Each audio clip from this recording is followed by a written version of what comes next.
Now let's take this a step further. John is a renowned restaurateur. John is known all over the internet. He's got a huge following on TikTok.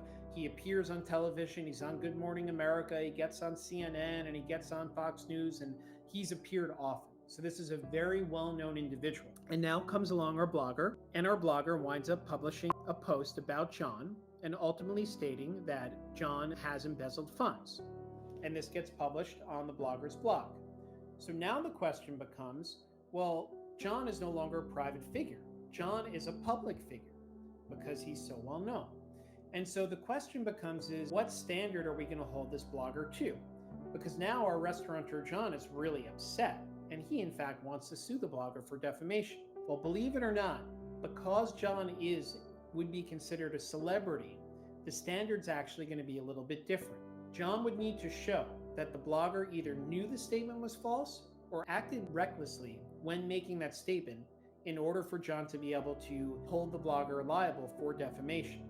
And that might sound really strange to you at first, because ultimately we are actually limiting the rights of people like John, but also of congressmen and government institutions that seek to go after private actors or the press alleging claims of defamation. And the reason that we do that ultimately is because when you're a public official, number one is we want the press to be reporting on topics of interest. Now, of course, I'm mentioning John, a restaurateur, but remember, John's an individual celebrity, and of course, we want the press to be publishing not only on celebrity details, but of issues concerning the public, of issues concerning what's taking place within the government.